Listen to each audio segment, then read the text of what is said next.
Life is returning to normal in Ethiopia's capital after more than 2 weeks of mourning for longtime ruler Meles Zenawi.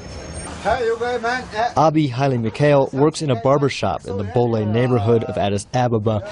Like many Ethiopians, he says Mr. Meles's work for the country must not be forgotten. While we reflect on the diligent and tireless work he did for the nation, we have a responsibility to carry out his good plans.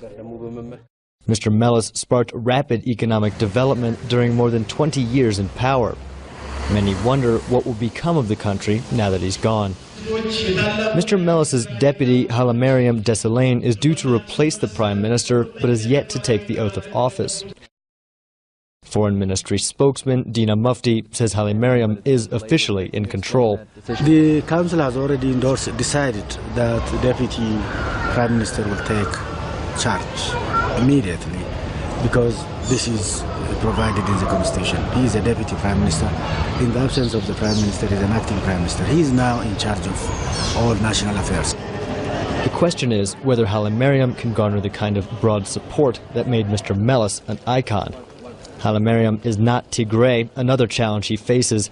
That ethnic group controls most of the country's institutions, including the military. Rumors in the capital say the ruling party is considering sidelining him. Dina Mufti says this is not true. So-called internal squabbles or rivalries within the party is non-started. There is none. It's a very solid party.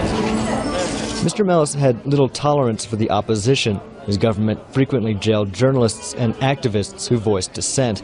Medhan Tadessa, an independent analyst, says Ethiopia's leaders are unlikely to change that anytime soon. In the long term, gradually, yes. In the short term, no, because the government might behave more like the same, if not very repressive, because of the lack of confidence. They don't know, the waters that they are entering now.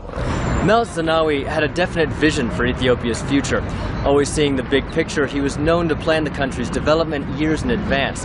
So even after his death, the policies he put in motion are expected to continue to transform the country, for better or for worse. Gabe Joselow, VOA News, Addis Ababa.